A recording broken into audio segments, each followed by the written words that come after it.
All right, people, it's another episode of the New Breed podcast because new metal isn't just a type of music, it's a lifestyle. I'm one half of your hosting duo, Jay Horskow. With me, I have my partner in crime, the notorious TIM, Tim Anderson Jr. Tim, what's shaking? I don't even know. I'm excited how nice out it is, though. Oh, it is something else outside. And with excuse me, with us again, we have our irregular-regular at this juncture. Singer from the band Orthodox, Mr. Adam Easterling. Adam, thanks for joining us once again. Yeah, guys. I think I'm about to max out my punch card at this point. I don't know what I get at the end of it, but gonna have to start another band so we can start calling you Adam from a different band, and then it resets got to another zero. band. It's not anything. No, I don't think anybody that listens to New Breed would like my other band, but fine. All right, and tonight's episode is we are doing a double album deep dive. We are going back in on System of a Down, and we're covering off Mezmerize and Hypnotize. Tim, you want to hit us with some details before we start going in with some feelings and thoughts? Yes. So we're doing Mezmerize first, right? Yep. All right. Released May 17th, 2005 through American and Columbia Records. Produced by Rick Rubin again and Darren. How do you say his last name? Malakian. All right. Recorded at the Mansion and the Academia. I can't. I'm not even going to try and pronounce this. Matha something of. Never mind. I'm not going to do that. Wait, hold on. Wait. Holy shit! I can't even pronounce this one. The Mathematique of Philosophical Sound Research Studios in Los Angeles. There you go. I should have read that before I was even getting in on this. So they had a couple singles from the record, BYOB, and you also had Question. They were the first one, March 29th of 2005, and then Question, July 12th of 2005. This is their fourth studio album. And yeah, let's just get into it because the rest of the notes are pretty much in the song things I did. But, before that, though, this album, man, had got crazy good reviews. Like everything I read, people just raved about this record. Staggeringly, like crazily. 453,000 copies. And yeah, certified platinum. Amazon.com's top 100 editor picks of 2005. And they won a Grammy for BYOB. So, I mean, it's a pretty big record. Yeah, this was, I will, and I'm curious to hear what Adam thinks, but I think this was their high watermark. Like, I really do think this was the high watermark. I think Hypnotize ties into it, but this for me, the political songs are way more political, and it's pronounced that it's political. The goofy stuff is way more goofy. So there's a nice balance for me because they let their own feelings just come right into the forefront. One of the things I thought was kind of funny is I read somewhere that they had a bass intervention with Chavo before recording this. Mm-hmm. Because they were complaining and saying that, he needs to up his game. Darren doesn't want to do all the bass parts. And it led to an interesting interview I found with him where he said, whenever I would go home, I'd pick up a guitar because I already know how to play bass. And he realized that I kind of do got to mess around a little bit more on the bass to get more talented. I thought that was rather amusing. Also, big change with this album is Darren does a lot of the writing. Actually, almost all of the writing with the next two albums, which actually, when we get to the songs that Serge does, I actually think they're the best songs on the album. Vocal harmonies, in the last two albums, they've been building up to it. Darren has a way more frontman type-esque presentation in this album. And I want to stop you right there, Jay. And this is where you guys are going to be surprised. I think that was big for this band because I can actually get down with some of these songs with him singing. I think he has a pretty unique voice. I think they're both. I understand when people say to me like, "Oh, I can't stand Serge's voice." I'm like, I get it. Like it's very strange. It's kind of like it's almost like on their own they're harder to swallow, but together because they are so odd, they're just the perfect mix of strange. And like some of the harmonies, I mean, we'll get to it, but I mean, right off the bat, Question has the best vocal harmony this band ever does, in my opinion. They are probably my favorite duet is those two when they're really singing together. Yeah, I was actually surprised, man. I was like, you know what? Like, because at first in my notes, I said I was damn happy to see it was a short record. Like my ears are thankful. But then I said, listen, I was like, you know what? Like that other singer is he makes it interesting. I'll tell you that much, man. Have you listened to Scars on Broadway? I haven't, no. So it's his breakaway project, basically. Okay, I'll check it out. The guitar tones are pretty much the exact same as Mezmerize, Hypnotize. First record is borderline unlistenable, in my opinion, but the one that he just put out, which means I'll like it. Maybe. But I think the last record was Dictator, is great. And then also the two songs that System just put out a couple of months ago are just, they did it kind of as like trying to raise awareness for the Armenian genocide and what was going on.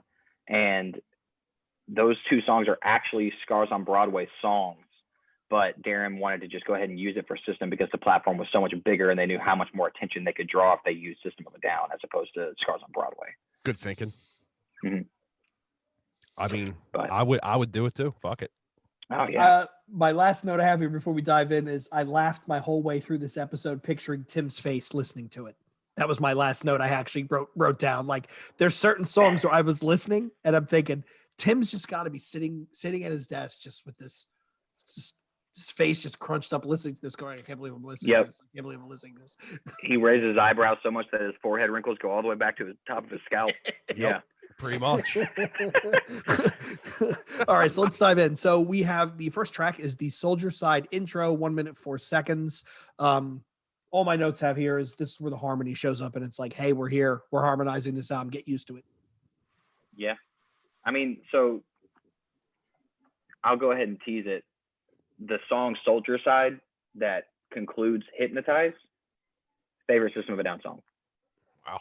And we'll get there. But to have like this be the intro is literally one of the coolest things in the world to me, just because it is so soft, but like it's odd. It's almost like it feels like a 70s hippie American rock thing. It feels like oh my God, I forgot the song.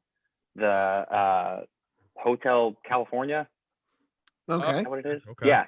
Yeah. Okay. Yeah, you were in college. What was it called? It was The Eagles, the Hotel California. I knew it that was old. Balls. I love it.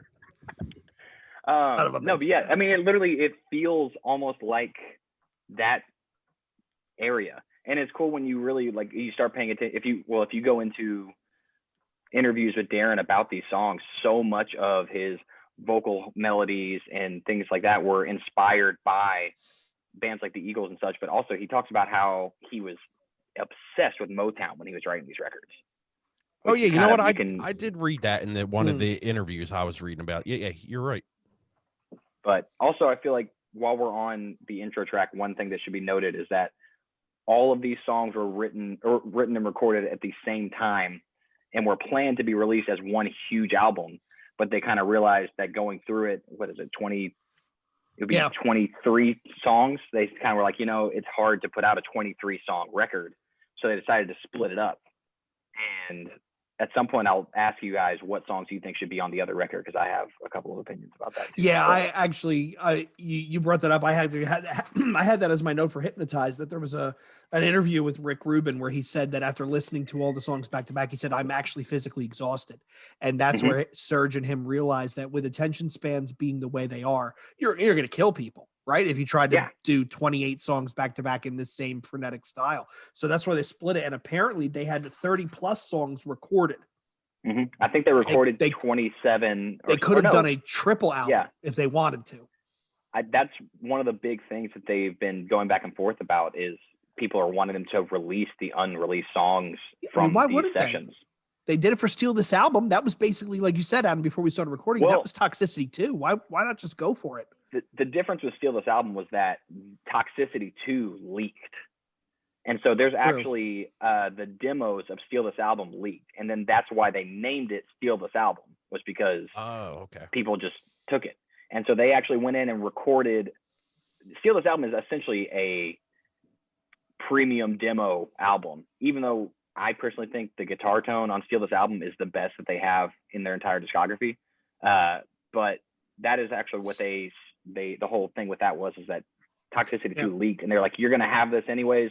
we're going to at least polish it a little bit and put it out so we can profit from it somehow.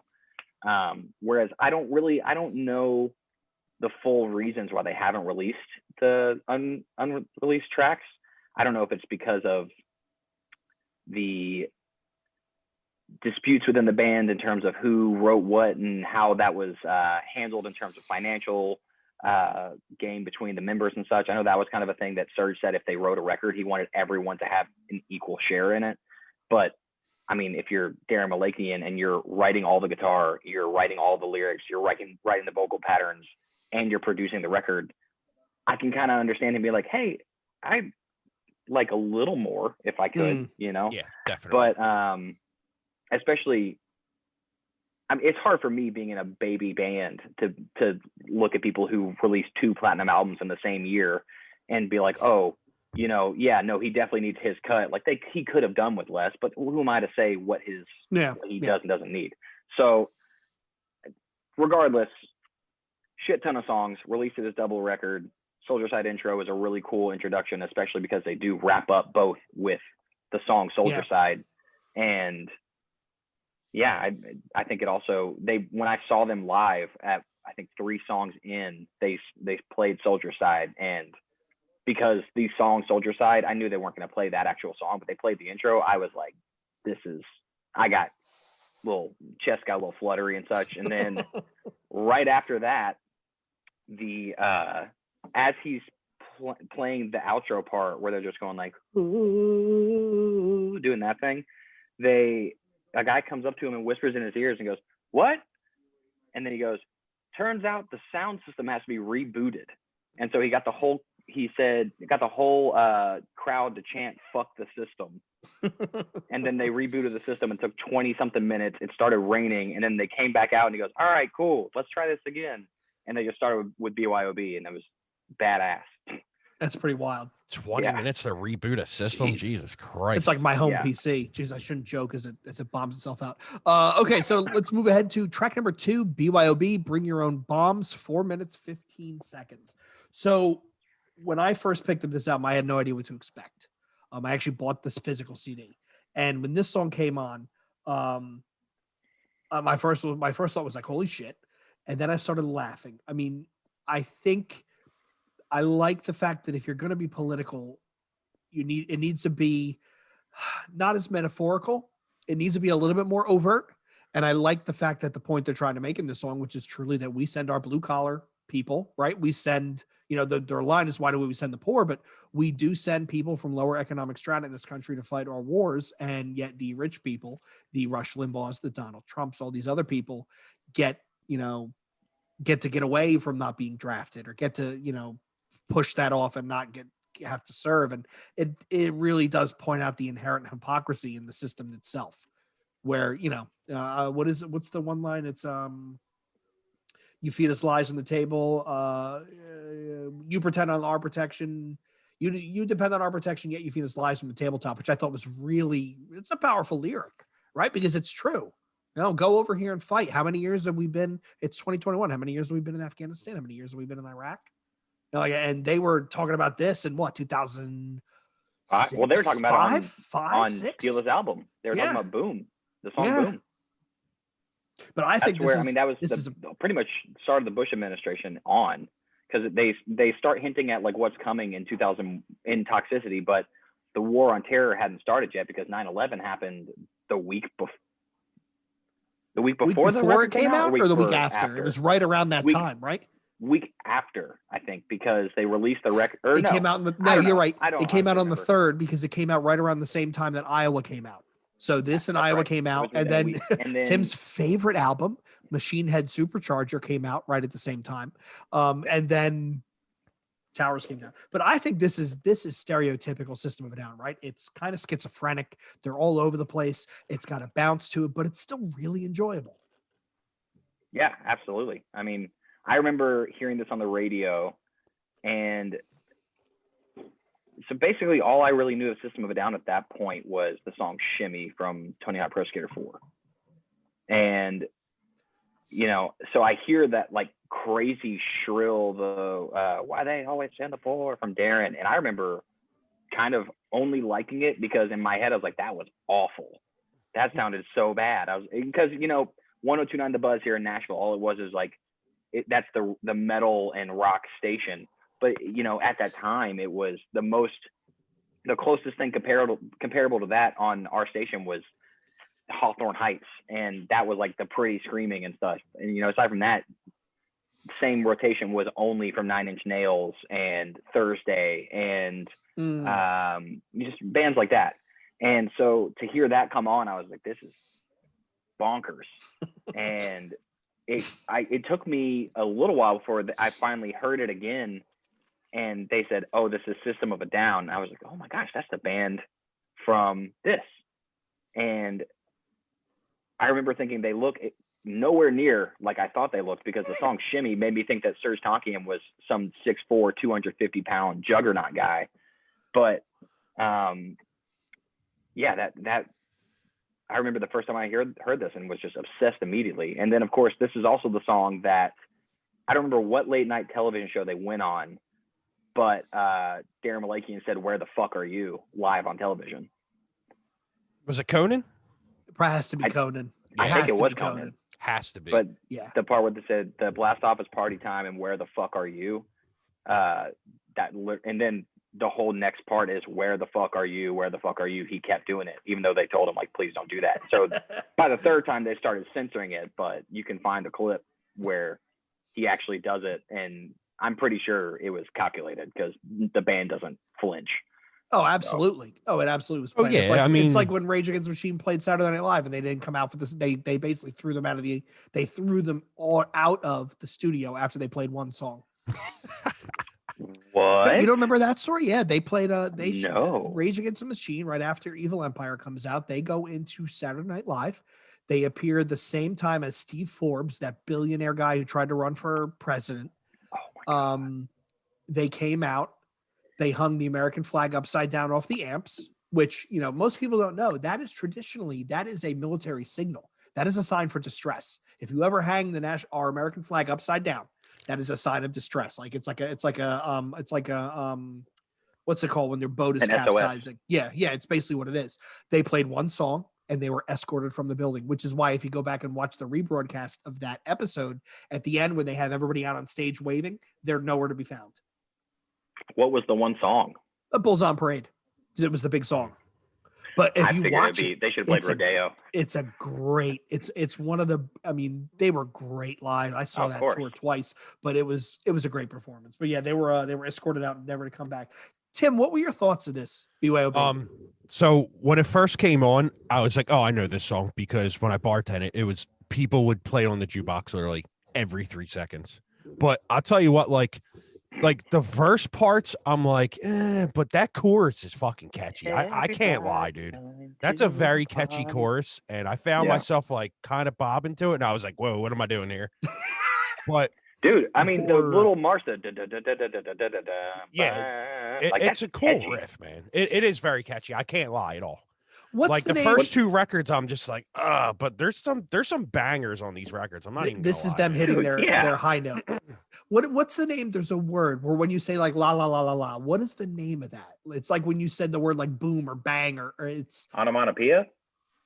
It might be. I don't think boom and la are. I don't think onomatopoeia applies to la. What the fucking word is? I think I'm having a breakdown. But there boom and bam and like a sound effect is is onomatopoeia. Serj does that all the time, and it actually kind of works. Like it kind of works. I think the song is great. This song appeared in Guitar Hero twice, both World Tour and live. It was DLC for Rock Band. You're right, Adam. What was it? Tony Hawk? Was it Underground or Pro Skater that this showed up in? I don't think this showed up in. Shimmy showed up in Pro Skater 4. I don't think this one ended up on a video game. You're right, but I think when we get to Hypnotize, we'll talk about like if we had to build a best of, what would we build? But I think this is one of the better songs of the album. I think it's fantastic. You know what? When I listen to it now, with all the movies and shit I've seen in my life, Jarhead shows up in my head. The movie with Jake Gyllenhaal, where he's the soldier over there, and there's the giant flames of fire. That's what I think. This song would have been perfect for that movie. Yeah. What's cool about this song too is in my mind when I listen to these two records, this is the closest to the original like self-titled that they get in terms of structure and riff arrangement. Because I mean, it almost, if you watch live videos of them with those first two records, it was almost like they wrote certain riffs so that they didn't have to play them well. And that's exactly kind of what they do with BYOB. If you ever watch a live video, it's like they just go nuts. And it's not the cleanest sounding thing, but they just go absolutely crazy. But to even, I think, I mean, it's possible that it has nothing to do with this, but you were talking about how it's overtly political. And you know how so many records will be, if a line repeats itself, they only put it in the lyric sheet one time. On this lyric sheet, it literally has the "why do they always send the poor" every single time. And I don't think it does that for any of the other repeating lines. Oh, well, no, I'm full of shit. It's right here. Regardless, overtly. Yeah, it's one of their better songs. But yeah, absolutely. All right, now let's take ahead. Track number 3, Revenga, 3 minutes, 48 seconds. This one, this is the right? That's this song, right? Yep. I like, what stuck out for me when I had notes here is the cymbal work in the chorus. I honestly think he's creepy good, right? The drummer, like he's creepy good in the sense where you don't hear his stuff and you don't go, this guy's fucking awesome. But when I re-listened to this album, I kept picking out some of the flourishes and some of the stuff he does, especially some of those funky rhythms that they do. That's not typically what you hear in this type of music, where I'm like, man, John's got some chops. Like he has some chops. The bell and hi-hat, the offbeat hi-hat with the multiple bell tap over the my sweet revenge. He has both hands going with an offbeat hi-hat with the kick going. That is one of my favorite drum parts that he does. And I mean, not to mention the beginning is him just doing rolls from snare to tom to crash, snare to tom to crash. And it's all single stroke drum hits, very distinct, very hard hit. And it's very fast. Like, it's not one of those where you can just kind of, like a regular snare roll is intermittent, where you have the accent hit on the, accent note. You have it on, 1, 2, 3, 1, 2, 3, like you have it there. But he actually, every single one is a hard hit. There's no distinction between it. And that's very hard to do at that speed. It's funny that Jay said that, because in my notes, I said the drums in this song are fucking great. I'll admit, he's a great drummer. He really is. Yeah, he's sneaky good. I remember trying to play some of them fills, just messing around when I started playing drums. And I'm like, holy shit. Like, this is something I have to, work up to, but great drummer. And I think this is a great song, actually. I listened to it and I was like, damn, like, am I actually liking a System record here? So the start of this song literally just sounds like a war march metal song. Like, it sounds like it could be almost like a hair metal thing, like the like, it literally just feels like you're trotting on a horse with a sword in your hand. It's ridiculous. And a lot of these songs, when I put them on, I was like, oh, I know this one, because every time my ex would like clean the house, it would always be System of a Down. That was like one of her favorite bands. And I just remember, that's why you hate it. Yeah, I would just remember like, oh, can you turn this shit off? But I think she would do it to torture me, honestly. But yeah, she was obsessed with this shit. So, and to that point, every single one of these songs, before I even sat down to listen to this album again, I was looking at the track titles, and I would remember from each song, there's a section of lyrics that you can't forget. Could have been, would have been, should have been, would have been you. Like, right. Like, and it's like some of the stuff deeper in the album, like some of these songs are fucking great. Like, I can't help but laugh. Right. Some of these are really great, but each one of these songs, when I read the title, I at least heard a chunk of lyric in my head, which I thought was kind of says something about, Darren, we talked about when we did Toxicity. Darren's a big Beatles fan. Right. And he talked about how he likes that 3 minutes in and out, make classic song structure, get people thinking about it. And it shows. They definitely have matured when you go back and listen to Toxicity and then go to this. There's a maturation that's obvious. It's funny because you're saying like they've definitely matured, and there's a lyric that there's a lyric in each song that sticks out to you. And then our next song, the first line, you're never going to forget it. So I don't know if anybody has any other notes or not, but I feel like this is the perfect segue to go into Figaro. So go ahead. Yep. Figaro, my cock is much bigger than yours. Yep. I have that in my notes. Walk right through the door. Yeah. And this song's actually really political too. Yeah, I think it does. You can't tell as easily as Why Don't Presidents Fight the Wars, but I mean, it's literally all about, the egos of countries throwing bombs at each other. And there's a lot of there's System of a Down merch from this record cycle that is a very phallic missile, and it says System of a Down. And I think there's even one that just says bigger than yours, and it's just like it's a missile that just deliberately looks like a dick. Right. And it's so it's also funny because this literally, I feel like almost all of this has probably come out of Donald Trump's mouth at some point. Probably. My shit stinks much better than yours. If it hasn't, he's definitely tweeted it. So let me ask you that's a badass hat, by the way, just before Jay says that. Oh yeah, for those on the audio, yeah, Chamber. That last album is fucking awesome. Oh yeah, Cost of Sacrifice, baby. This song opens with Serge doing the death metal growl. So my question here is, do you think Serge could do like brutal death metal? You think he'd be good at it? I kind of think he would. He's inhaling. Oh. Interesting. Yeah, that is interesting. He doesn't know how to actually. I don't know that he doesn't know how. He doesn't do the actual growling. Anytime you hear him doing that, he's inhaling. Oh, okay. We should. Which is like kind of, as a guy that sings for a metal band, I'm kind of like that. It's kind of lame, but also the fact that like I like it makes I feel like that's the whole point of this band is everything you're scared to do, I'm gonna do it, and you're gonna like it, and you're not gonna be able to do it yourself. So, yeah, it's we should find his agent and ring him up and see, hey, you want to do like a death metal side project? You know what I mean? Yeah. Like we'll call Rob Wharton from Cognitive. We'll have him lay down some tracks. Adam can do the drumming. Whatever, we can make this work. Yeah, I'll hit some bongos for Serge Tankian if he asks me to. I don't care. But this song, I think, is great. It's easily one of the hardest songs. This used to be my favorite song on the album.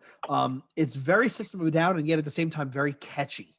Very much like you can't help but tap your foot, and it's almost like not almost like it is an earworm. Tim, what did you think? I absolutely love the intro of the song. That's a great riff right there. I do like the blasting parts in it too, because I'm a huge fan of anything blast beat. So when I hear a little bit of bad blast beats, you got my attention. But once I hear my cock is much bigger than yours, I sign off right there. Not because of like homophobia or anything. I'm just like, do we really need this? But I get it. Jay just doesn't like when people say, or not Jay, sorry. Tim just doesn't like when people say their dick is bigger is all. Oh yeah. but I mean, and I do have in my notes, so like I shouldn't get not angry, upset anymore when I hear it, because I just know the vocals are coming in I'm just imagining you getting actually pissed off when that first line comes out. No, I wasn't pissed. I just was like, you ruined it for me, but okay. So yeah, without any context of what the song is, I'm glad that I heard this when I was as young as I was, because if I heard that nowadays, I'd probably be like, that's kind of dumb. But like I heard it as a kid. That's what I mean, yeah. Yeah, but it is one of those where there's multiple songs on this album, on these two albums, where I kind of wish the lyrics weren't as silly. I mean, they're great as they are, but Figaro is one. What's the other one I'm thinking of? It's, Violent Pornography.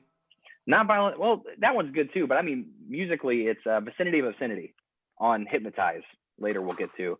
But the music on those is intense and really intricate guitar work and really cool. Like, it's their heavier songs, and so they're really goofy and silly. And I'm always kind of on the side of things of I wish they'd have gone in and, maybe put something that isn't so, goofy. But at the same time, that's like the whole appeal of the band, and so I can't really be mad at it. But yeah, this song, like you guys said, I mean, it's the opening of it is really heavy and intense, and also just the weird way that Serge sings, the cruel in denial. Like it's such his signature. Nobody else would think to execute it in this way, and if they did it, nobody would take it seriously, especially with what they're singing about.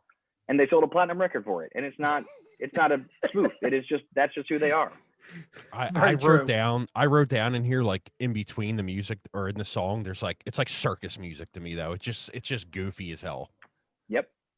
But I mean, I see the appeal of the band. It's just, what I mean? Like I said before, it's a lot of it is just not for me, but I will admit though on here, so people listening, you could steal this clip so it's there forever. I don't really mind these records, man. Yeah.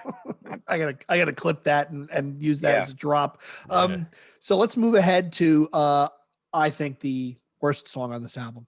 Track number 5, radio video, 4 minutes 9 seconds. I hate this song. I've always hated this song. I love the polka beat, the almost the pop. I think again, what they do metrically is really impressive, but it just doesn't do anything for me. And there's some really great songs in this album. This is the only song on this album that I legitimately don't like.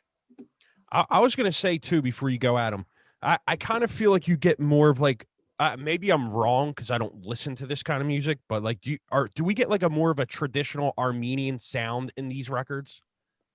I would say that there's definitely, it's not, I wouldn't even say there's more of it, because there's a lot of it. There's a lot of obvious influence in the other records, but it's a lot more straightforward. Okay. It's not like the song Bubbles off of Steal This Album, where the breakdown beat is like an Armenian dance beat, but you would never know it because it's a palm muted metal song. Whereas this is, I mean, it's straightforward. They're using all sorts of different elements that are clearly not American rock and metal. And yeah. And it's in its original execution. It's not a new translation of that music. It is straightforward. That is what this is, and they're blending it with what they do. Yeah, I didn't know if that was like I didn't know if that's how the music sounded, but as I was listening to this record, I'm like, you hear definitely more of a, I guess, like I said, a traditional Armenian sound in it. So, but yeah, I mean, I was just like, well, whatever. But yeah, I mean, this song is probably the one that has not aged as well as the others to me. It's not the best song, but it is very catchy. I kind of wish that it wasn't so specific in the whole Sweet Danny and Lisa thing, because there's so many different theories about who the hell they are. But the one that makes the most sense, because this song is written directly, it's just Darren Malakian.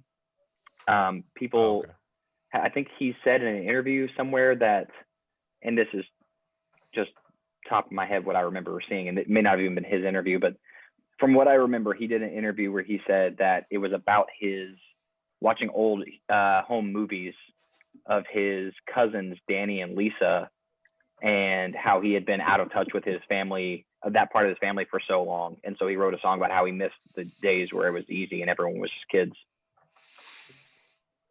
So that intro of this song reminds me of some other band. I just could not put my finger on it. Just the guitar intro, the dun dun dun dun dun dun. Yeah, it's when I was listening to it, I had to hit put repeat, and I'm like, who does this sound like? I mean, it could be anything from the intro of multiple other new metal bands to, I mean, you could hear a Kings of Leon song that probably sounds similar to that, or Modest Mouse. You know, there's bands that I can hear that. Yep. To use that just clean guitar, quick stroke kind of thing. So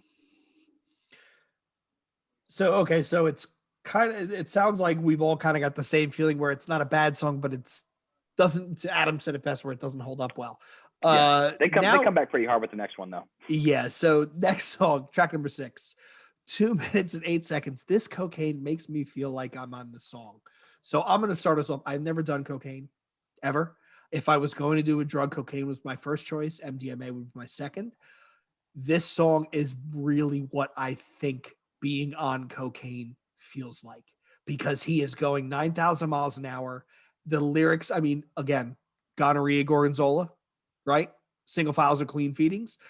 It makes literally no sense, but he's going at such a clip that I'm like, you listen to the whole song and you go, holy shit, I got to go back. I got to listen to that again. The driving double time speed, there's double kick in here. I actually have ended multiple meetings in my professional career with "Don't eat the fish," and no one ever gets the reference. Like a meeting will be ending and I'll just go, "Don't eat the fish," and I'll hang up, and no one ever comes back and says, why were you quoting System of a Down? Don't eat the fish. But I love this song. I literally really have I think lyrics. it's great. These are lyrics from this song on my arm here. Killers never hurt feelings. There you go. I love that line. I love the way that he sings it, everything about it. And for people who don't know, it's a Hannibal Lecter tattoo. It's not just randomly saying "killers never hurt feelings," but This fucking guy has all the cool merch on tonight. On the merch. Yeah, I like that shirt too. Is this tattoo merch? Oh, no, your shirt. Comfort colors. Yeah, shirt rules. Yeah, dude. I like the color. OrthodoxTN.com, baby. Hell yeah. Hell yeah. I gotta grab me a hoodie. Dude, you just missed. We literally just did a pre-order that had mirror imaged on my computer that had this image just right here, and it said, "What do you hope to see?" And then it had our little like emblem logo thing embroidered on the sleeve. And we literally just finished the pre-order for it.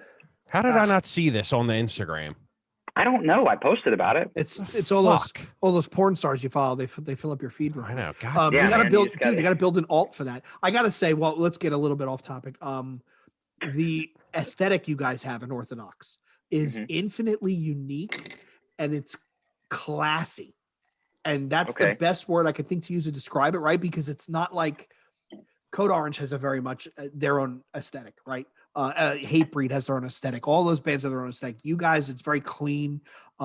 It's simple, but it's not simple in a way that's something. It's almost elegant, right? Like the whole the what is it? The crown of thorns with the drops of blood and stuff. Like I like the iconography that you use on your layouts because it's instantly recognizable. Like if I'm flipping through my phone, I go, I just Orthodox. Fuck, go back. I want to listen to that because it's the way it's laid out. And your merch actually. I think the merch captures the aesthetic very cleanly. Like it's very simply done, and you get a lot of mileage out of that, right? I mean, Tim and I talk all the time, Adam. We don't want to go back to the late aughts, right, where everybody was doing like skateboard merch. Like I wrestled a bear once in Dr. Acula, where everything was neon and there was 4,000 colors, and we don't want to go back to that white belt grind shit. And your stuff is clean, right? Which I really dig it. I really appreciate that because, I mean, you saying that we get a lot of mileage out of it. A huge reason why Sounds of Loss, I don't know if you've ever seen the actual physical record or not, but there's a little emblem for every song. Oh, wow. And part of that was because I was like, okay, this guy's a phenomenal artist. His name is Preston. He plays drums in an insane death band called A Feather and Bone. Oh yeah! Oh my God! Oh, Tim and I were just talking about that today. Yep. It's amazing. Insane band, insane drummer, really nice dude. He did the artwork for that, and a part of it was I wanted to have that symbolism for each song, and so I literally just sent him the lyrics as well as the songs with no vocals. And I was like, "This is what it's gonna say. This is how the music sounds. What do you feel and what do you see?" And he came up with all this stuff, and it wasn't even my full intention, but I stumbled on a gold mine because we had 12 unique emblems. We didn't even get around to using all of them. But we ran our merch off of that for up until this record. I never ran out of ideas. It was great. And then this record comes and I was like, fuck, I thought I was really good at designing merch. I was just milking that shit. So I had to like relearn how to come up with an idea that wasn't just based off of one of 12 things that got drawn up for me a few years before. And so you saying that is great because I have the countless hours I have gone back and forth with Trey Myers, who is our merch guy, TM. He designs all this stuff. I just text him back and forth. I'm like, hey, so sorry. Can you do this? Hey, can you adjust it like this? Actually, hey, I'm so sorry. I know this is the same design. We've been working at it for 4 hours, but can we please like do this? So that means the world that you appreciate that. So I love it. I love the font you used. I just think the layout is always, it's done well. It's not like the typical hardcore band, right? Where it's collegiate font and on the back it has a live shot. Like, I mean, I like that because it's cliche, but it's enjoyable. But at the same time, you need to do something a little bit that differentiates. And no, I'm just a big fan. I honestly, close second behind you guys, almost the same kind of milieu is, and I think you're probably boys with them, Left Behind, right? They have that very clean, like when they do their hoodies and stuff, dude, it's clean. Straight up and down. That was their designs. We were on the Blessed by the Burn tour. Probably the first design, this is such a weird conversation to have, but one of the first designs Orthodox ever did that was like oh shit, like the internet was like, that looks cool, and we actually sold like crazy, was this ash gray hoodie with the little guillotine on it from the Sounds of Lost album. And it just said Sounds of Lost, Orthodox, and then the sleeve said Pain Will Soon Be Rediscovered.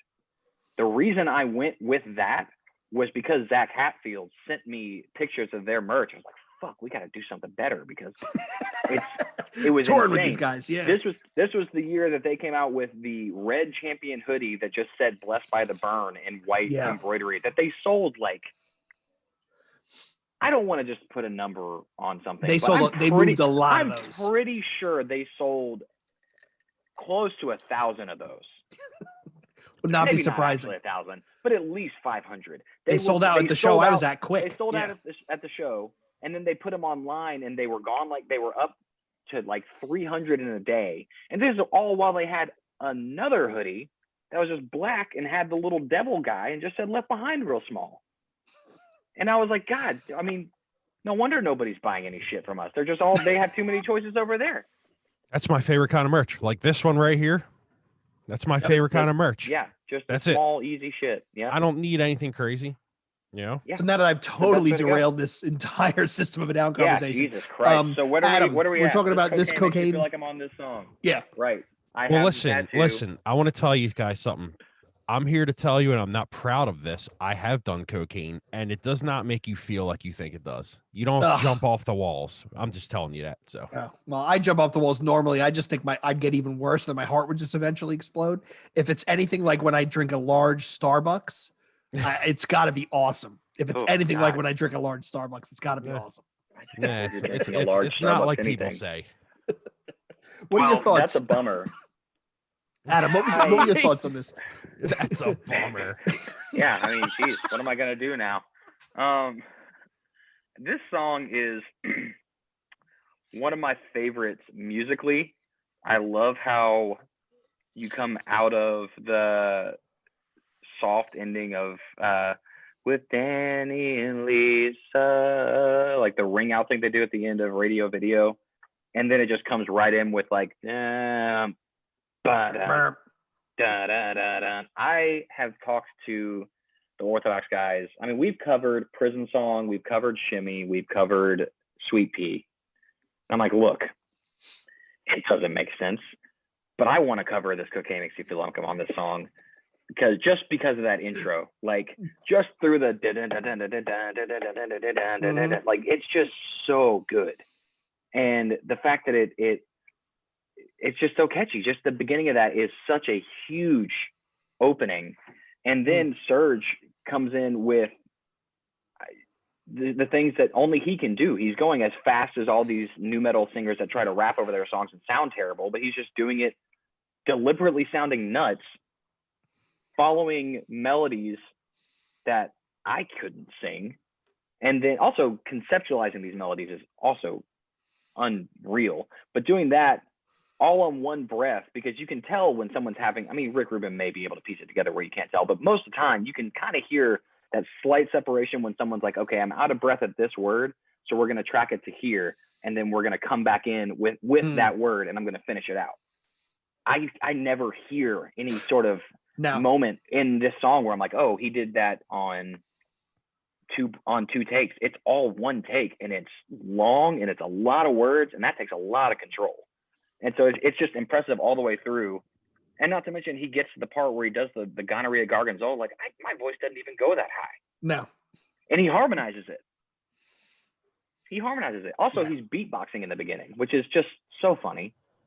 When it goes into the groove, he's going boom, like he's literally beatboxing behind it. There's just so much going on in this song that, Tim, for you to say that cocaine sucks is just such a, like I said, it's a bummer. Like, you know. Oh no, it doesn't suck. It does not suck. It's just it doesn't make you run through walls and shit. We here at New Breed highly advocate the use of cocaine. Jeez.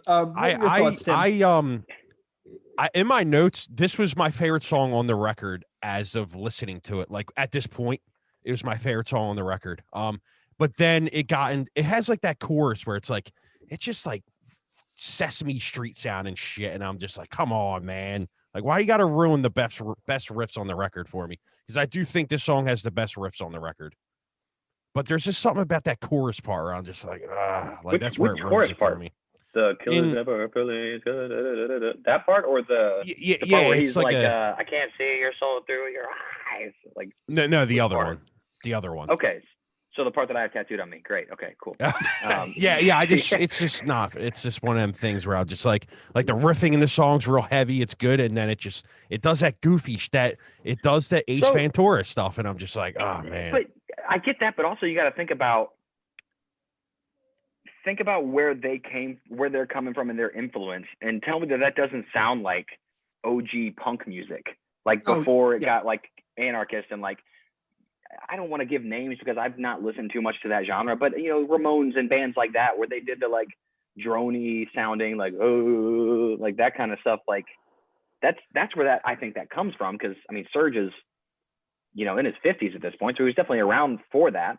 Mm-hmm. And also, again, Darren did part of these lyrics. He produced the record, was obsessed with Motown and things of that nature. So I get that it just sounds really crazy, but I feel like there's definitely a very classical, easy to listen to influence behind it that you kind of have to dig at before you understand. And that's why I've always loved it, because it's not supposed to be there. It doesn't fit, but that's also what makes it so great. His right hand work, Darren's right hand work while Serge is singing, where you can hear where he's actually staying, like it's real easy to speed up or slow down, but if you listen, you can hear that he's perfectly in time at that point, which is kind of impressive. Yeah.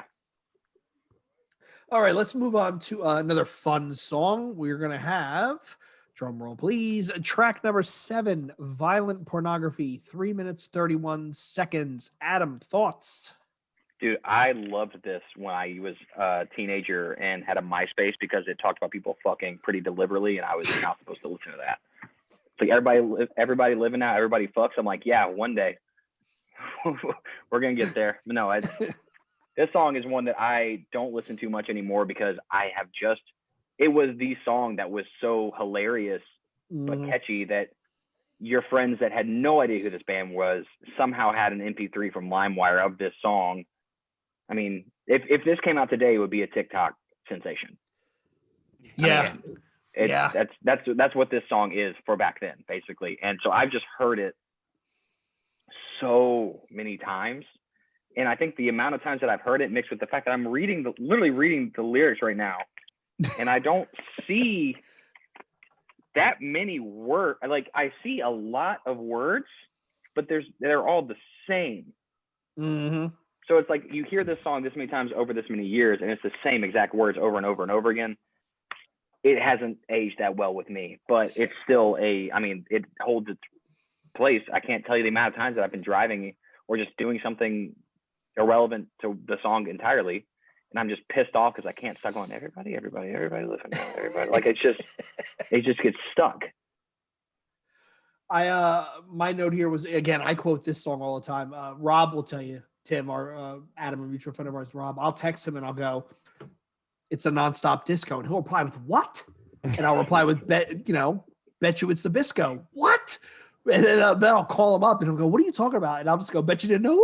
And I'll hang up on him. And some of their most nonsensical, or on the outside, nonsensical lyrics are the stuff that literally gets earwormed into your head to the point where you can't forget it.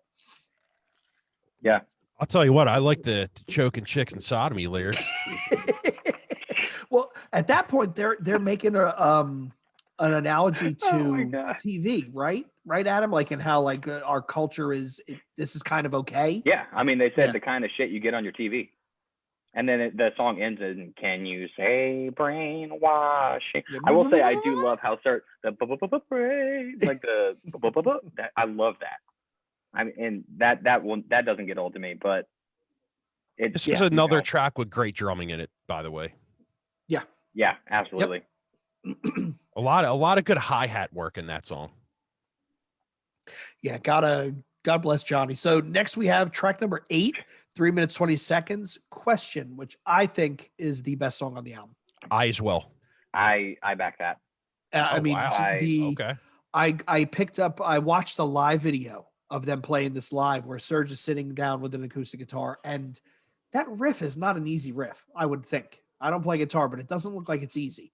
And he's playing and singing, and then the way Darren comes in and harmonizes, I just think it's a great song. Yeah, I mean, this song is it's pretty straightforward with what it actually is about. I mean, it's supposed to just kind of be like, it's literally called question, ! As in, like, you need to question things. You need to ask what your religion is teaching you, what you feel actually exists in terms of your soul and the universe. And it's such a creepy, weird song. And it's funny because the acoustic guitar riff, like you said, it's not an easy riff. That also, if you were to play that as it is with like a lot of gain, would sound similar to a lot of their heavier songs. Like it would actually sound very much like a System of a Down riff. But I mean, I don't even know what time this song is in. I don't think they knew. I think they even said they didn't know what it was. And of course, there's always the snobs are like, oh, it's 6/8 with a swing of blah, blah, blah. Yeah, shut up, dude. Just let them shut up.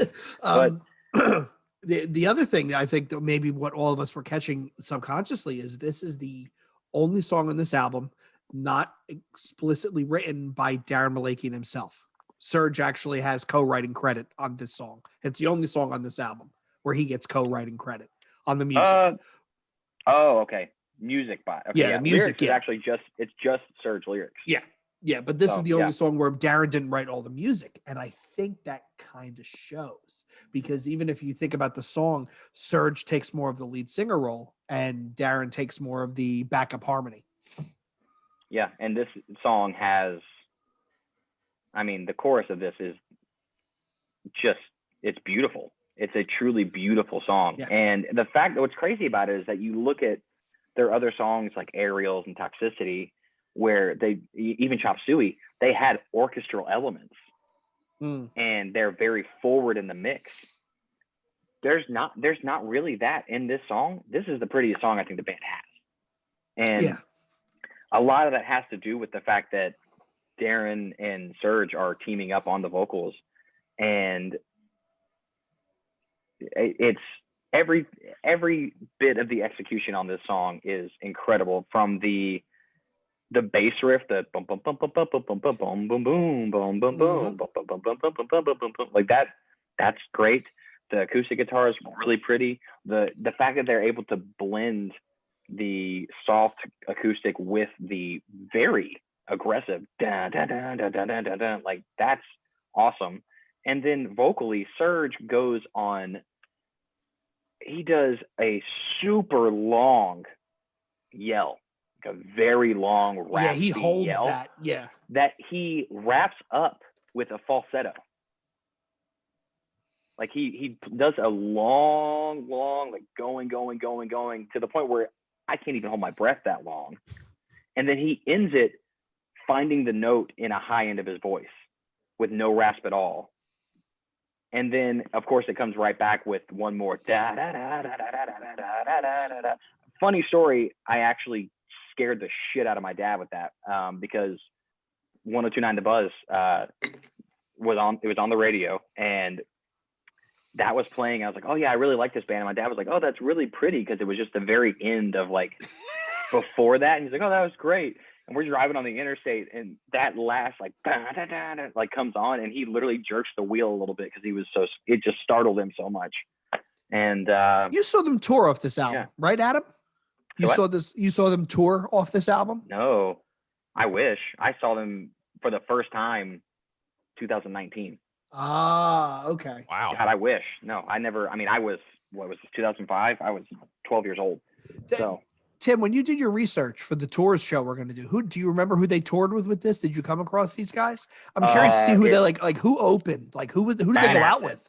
Don't remember. Bad Acid? Bad Acid. I actually had a shirt. Hold on. I had a shirt that had the Mezmerize tour on it. I'm going to look it up right now. And it had the lineup on the back. Have I talked to you guys about how the huge merch collection I have of theirs? No, holy shit! Oh, yeah, it's God ridiculous. Damn, dude. I seen these. I seen them with Deftones I know I told that story where I fell asleep in the front, but So I have that's. I mean, you can fall asleep to Deftones, not like in a disrespectful way, but like it's really. oh no, pretty, I fell asleep when System was on. Ah, oh Jesus. well, fuck you. So yeah, the Mars Volta, Bad Acid Trip, Ugh. and then System of a Down. I can't imagine having to sit through that show. I would just show up like an hour late and hope I missed everybody. I don't think I've ever listened to the Mars Volta or Bad Acid Trip. If you've ever heard At the Drive-In, the Mars Volta is at the drive-in. If you got so self-referential that you got high in the smell of your own farts. Okay, so Mars Volta and At the Mars drive-in. Volta are the same thing. Yeah. I just figured the V meant that it was a band using somebody's name band. for their own likeness. Okay, gotcha. Same band. No, I have heard that. Bad Acid Trip. I mean, whatever. I can probably assume what that sounds like. So I think that I've seen these guys. I saw them when they opened for Fear Factory with Head PE, and Spine Shank. I saw them at Ozfest. My brother saw them at the Birchill with Ultra Spank, which I wish I could have been at that show. And then I saw them the last time was they co-headlined the Pledge of Allegiance tour with Slipknot, and they went on. I think it was a rotating headliner, and they went on before Slipknot. And believe it or not, when they were done, the place cleared out. Yeah, we talked about that. I think we did talk about that. My first episode with you guys, about a year ago, actually. Jesus, a little over a year ago. We gotta get out of the basement. It was kind of bad. All right, go on. Oh, I was gonna say, didn't Meshuggah open the Pledge of Allegiance tour, or was it Rammstein? Rammstein. It was American Head Charge, Amen, Rammstein. Rammstein's one of those bands where you just got to see it just once to go. I had a Slipknot shirt that was like a picture of them, and it said Slipknot, Iowa, and then it had the Pledge of Allegiance tour dates on the back of it. It was a really cool. Yeah, I wish it wasn't 4 times too big for me, or I would have kept it. But back then, every T-shirt was an extra large, and they said, "Oh, do you have a large and a medium?" Yeah, and then they just gave you an extra large because that's everything. That's all everybody had. Well, it was. I bought it knowing it was an extra large, but an extra large in 2001 is a very different thing from an extra large in 2020. I can tell you that because absolutely. Yep. They weren't. They were selling it to like the strip pants demographic. Exactly. You're 100% correct on that, man. Yeah. I do want to say before we move to the next track, though, I think if all of the songs were sung like this song, I would probably actually listen to this band because the way the vocals are on this song are pretty good to me. I mean, it's because that's Serge writing a song for Serge, and also, like, that's kind of almost his whole appeal is he doesn't fit with the heavy stuff. That's why it was so groundbreaking when suddenly this guy comes out singing like that, because nobody else had ever done it. Yeah. And so you hear this song, and this is literally like, that's what his voice is. That's like what the kind of music his voice is meant for, is those verses and things like that. And, you get a little, I almost kind of wish we could have had a Serge Tankian solo album before System of a Down, or I guess without System of a Down, because I would like to hear what he would do if he wasn't working off the likeness that he knew he had, that he kind of had to nod at, with that, just the goofiness of that, because Elect the Dead is an incredible record. If you guys need another deep dive one, we can do that after these, but it's very much, you can tell, Serge is doing a solo thing, but he can't just do just Serge. There has to be something for that demographic he's established. So Adam's making me kick myself, Tim, because when we did that whole episode on post new metal, we didn't touch on either of these guys. Yeah, we didn't. You're right.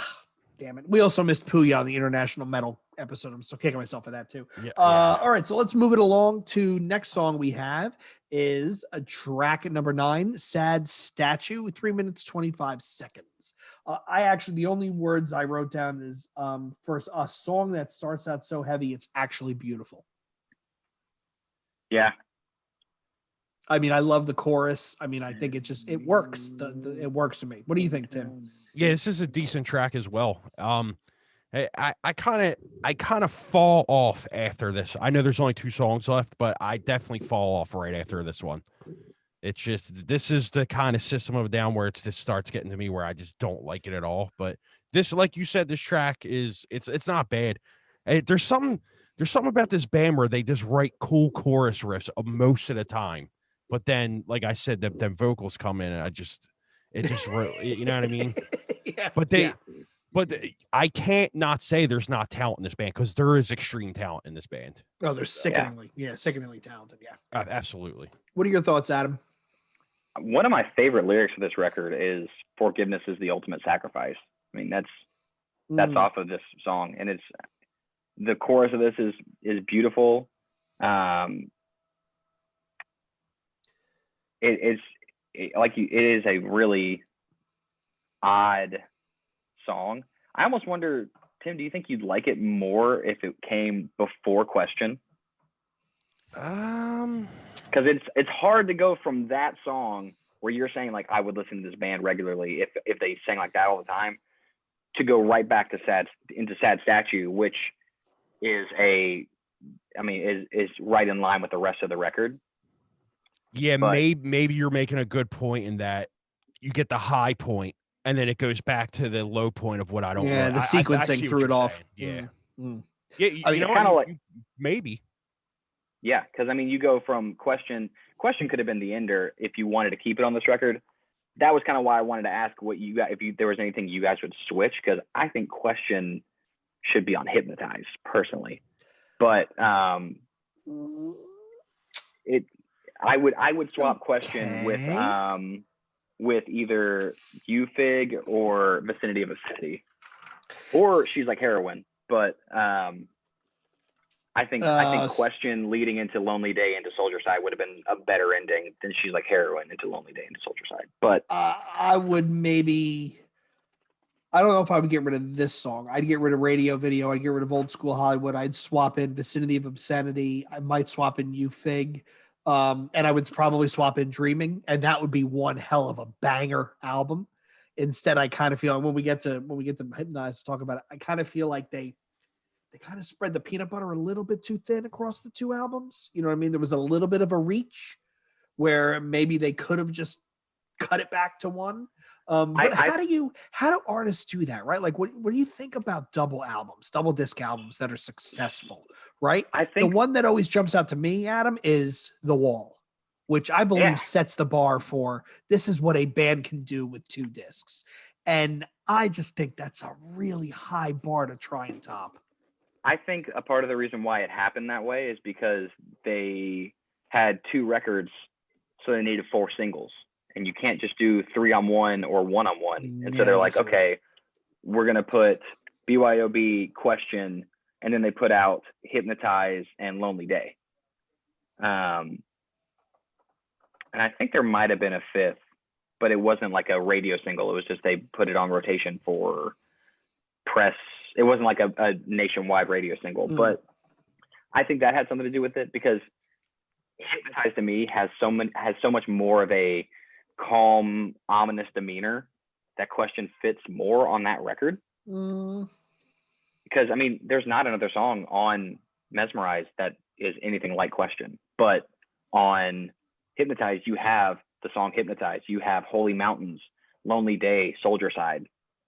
So that's, to me, is why I feel like Question works with Mezmerize, because you want to have that taste of the softer side of things there. But I feel like you could have put, Ufig or She's Like Heroin or Vicinity of Obscenity in its place, and it would have made just as much sense, because it would have just been like, oh, here's the Nutso record, here's the serious record. Okay. Tim? We're on sad statue still? Sad Statue, yeah. Oh yeah, we already went through this. Well, fine then. We'll move it ahead to track number 10. 2 minutes 56 seconds. Old School Hollywood. I did not like this song for the longest time. It's a hard listen for me. It's not. See, here's the thing. If you forget you're listening to System of a Down, it's not a bad song. It starts out with like the fucking Mr. Roboto fucking, talk box. And then sounds like the synth stuff comes in, and I believe, Adam, I think we talked about this. This is all about him playing like a celebrity baseball game, right? So like I get the references. It's not terrible. It's just kind of an odd fit for the next to last song on the album. You know what I mean? It's odd to me that they did 2 songs on here that are 3-word titles that both end in Hollywood. You have Old School Hollywood and Lost in Hollywood, and it'd be one thing if it was like a part 1, part 2 thing, kind of like the Soldier Side and intro and the song Soldier Side, or even the fact that they in Hypnotize they say Mezmerize in it, like they're talking about the 2 concepts. But the songs don't sound like they have. I mean, there is some semblance of the like the whole crossover of it is has-beens here, and then you're constantly fighting to become one of these has-beens, and that's what Lost in Hollywood was talking about. But they just sonically sound nothing alike. But I eventually became such a System of a Down fan that I listened to the song enough to where I liked it, to the point that if you listen to the song Cut from Orthodox, a lot of inspiration comes from Old School Hollywood. Like a whole lot. Huh. Okay. Tim? Yeah, this was a hard one for me to listen to. I think these last 2 tracks they just don't do anything for me. I was just kind of like, these 2. I'm surprised you didn't like Lost in Hollywood. Yeah, because I think that's a really good song. No, that track written down on here, I didn't mind the track, but it's just I don't really like that squealing he does a lot in it, so it kind of turns me off. Squealing. Yeah, there's like not he's not like squealing, but like the vocal range he does, and I just didn't really like it in that song. It's like that typical what's his name again, Surge? It's like that typical Surge thing that I just don't like he does in that song. I don't know what you're talking about. Yeah, I'm trying to remember. Lost in Hollywood's the acoustic song. Oh, maybe I wrote it down wrong for the last. My bad. You got them swapped. Yeah, I was swapped. My bad. Old School Hollywood's the one that's like the Old School Hollywood baseball. Okay. Jack Girardi is. Yeah. Yeah, I do have them mixed up. My bad. Now that I'm reading it. Okay, I'm an asshole. Well, let's go to the last track number 11, Lost in Hollywood. Yeah. So I think this is a great way to close an album, right? Like, I mean, especially, and I don't remember, Adam, you might remember, when they announced Mezmerize, did they announce that it was going to be 2 albums? Did they announce it was going to be a dual album or no? I don't actually know. I do not know. If you didn't know that Hypnotize was coming, this is a perfect way to end this album, right? This is a nice, mellow way to close down what is obviously a quite frenetic album. And I remember the first time I listened to it going, without even looking at my CD player, that's how fucking old I am. I knew that this was the last song on this album because just the way it rolls itself off. But I've got another trade up for you that would have worked, in my mind, even better. Okay. Trade Lost in Hollywood for Lonely Day. And so Lost in Hollywood ends with the "You should have never come to Hollywood," and then it goes into Soldier Side.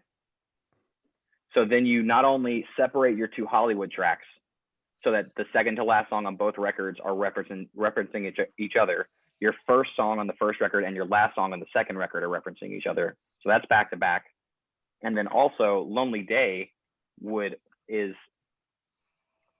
in my mind would have been an easier transition from Old School Hollywood's weird techno, like dance pop metal song into Lonely Day would have been an easier transition. And Lonely Day was such a huge hit that it would have been that's actually, I think, their second highest played song on Spotify, I'm pretty sure. And the only reason the only reason there's a higher song is because Chop Suey is a meme at this point.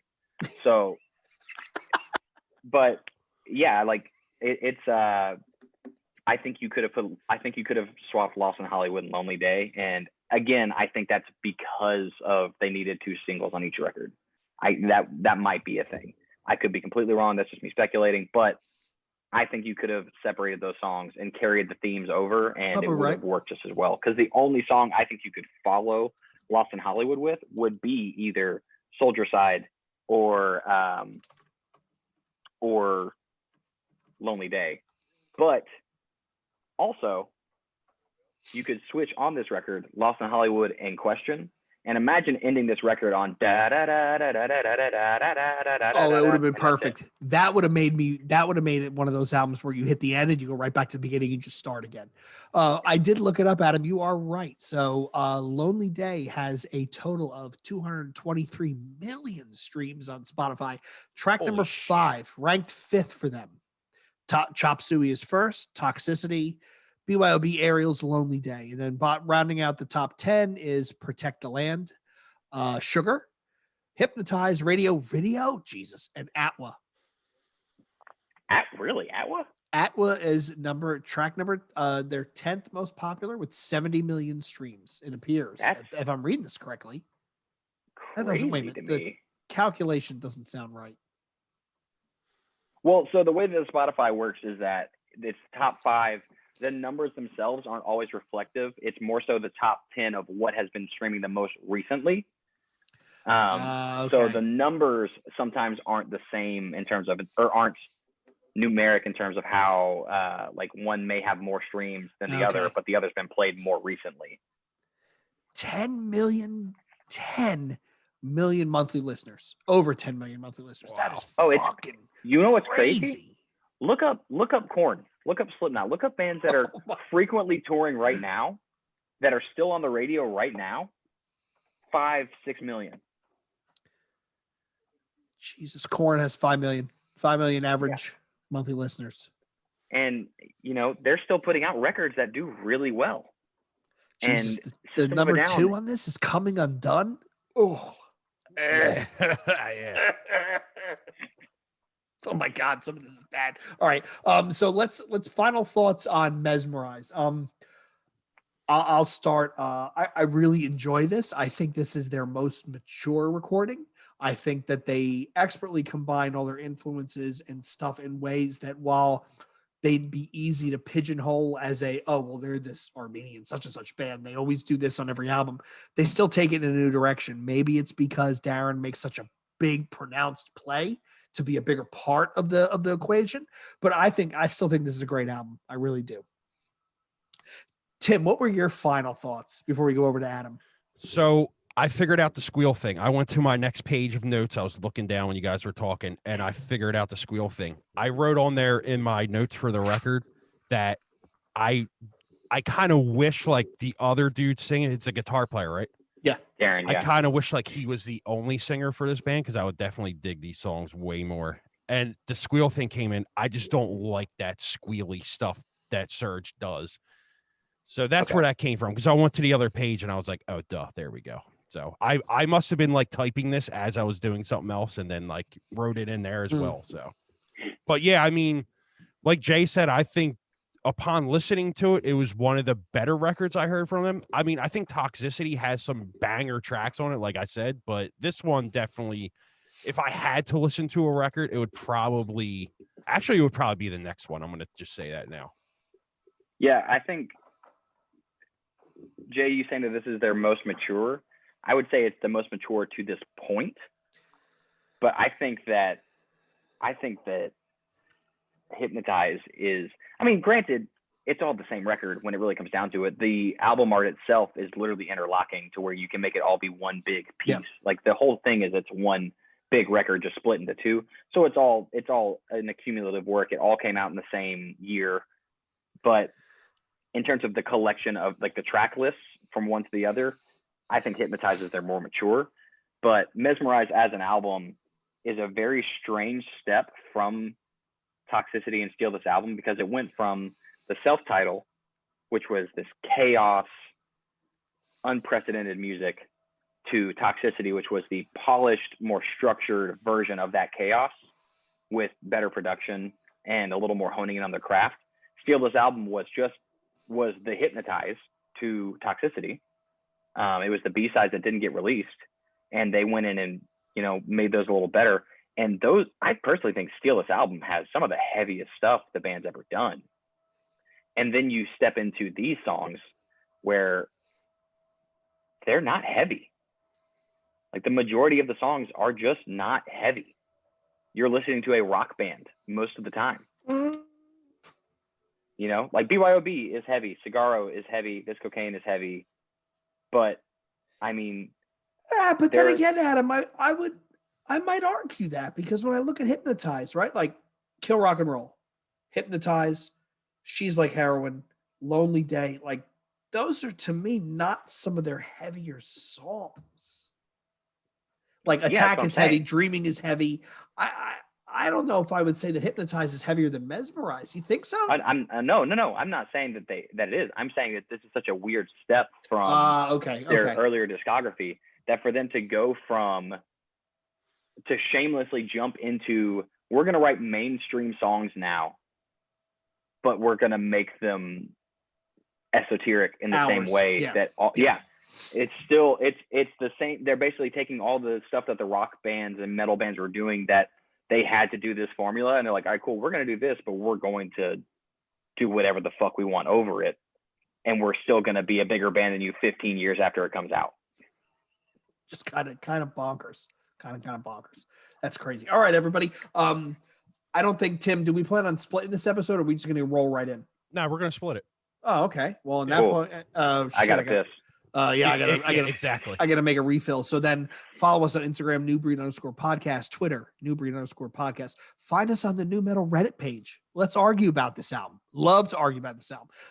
Email us at newbreedpodcast@gmail.com. If you like what you heard, please give us a rating or review on iTunes, Spotify, your podcast listening platform of choice. It really does help. Once again, it's Jay and Tim. We want to thank Adam for coming in once again, literally becoming our regular. And until next time, this is a New Breed Podcast saying we'll talk to you again soon. And go listen to Orthodox. Yeah, listen to Orthodox. Please. And don't eat the fish.